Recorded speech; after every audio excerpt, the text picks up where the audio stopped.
In this video, we're going to talk about the golf grip. The golf grip is important to you playing better golf.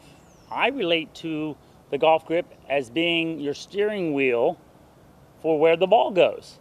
The golf club is directly responsible to how you hold it. And if you hold it properly, there's a better chance that your ball will go straighter. We'll talk about how it goes left and how it goes right later. But the golf grip is a marriage of both hands on the club. For a right-handed player, the left hand is first. Now, left-hander, it's obviously switched.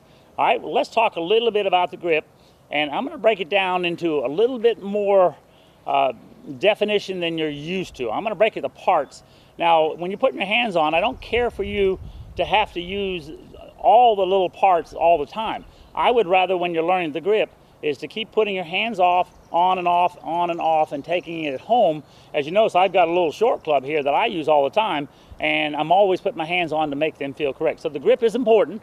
Let's break the grip down, and let's get it to where it feels good on you. That's the important part, that you're able to hold that club and not think about it one bit. We can review it from time to time, year after year, and obviously when you review this video, I want you to check and make sure that it's the same as we've talked about. All right, let's break it down. Number one, what does the left hand actually do on the grip? The left hand, if you look at it, the little finger at the very end of the little finger where it connects to the palm, that joint right there is called the midget digit. All right, I always like to say it's just the end of the little finger. Basically, you don't use it for very much, but in this case, we're going to find it very helpful. If you were to take the golf grip and look at the butt end of it, 12 o'clock would be on top and 6 o'clock would be on bottom. Well, what we're going to do with the 6 o'clock part of that grip is we're going to put that on the little finger, first joint, and simply close the fingers. All right, so that the 6 o'clock is touching the little finger, and we're simply going to close the fingers. As you notice, when I kind of wrap my fingers around, it's very similar to if you picked up a purse, or if you were to pick up a basket of golf balls. You use that quite often. Some people say that's the J position, but I like little finger first joint, close your fingers.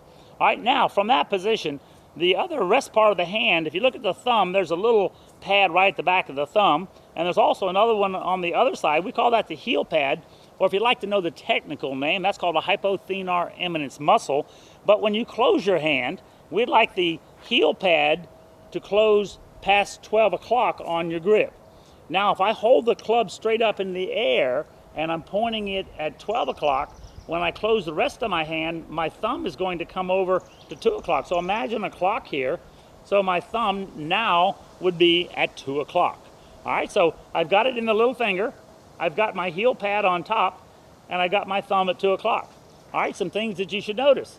If I were to put a groove in here, or a T where my groove between my thumb and index finger would be, that groove and that V would point to my right shoulder. I want it to show to my right shoulder. Also, if I look at the back of my hand, I should be able to see two knuckles on the back of that hand. All right, when I'm in that position, the golf club should be able to hinge up and down fairly comfortably. I'd like that to happen.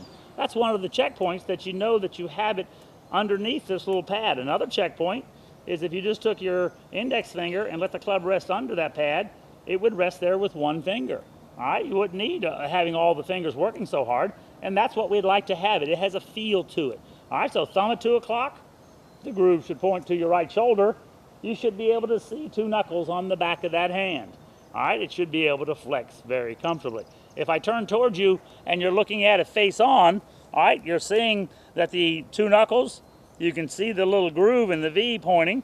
All right, at that point, the left hand then should be applied properly. All right, we will talk about some of the things that I see that are incorrect, but for right now, that's the best left hand that you can possibly put on the club.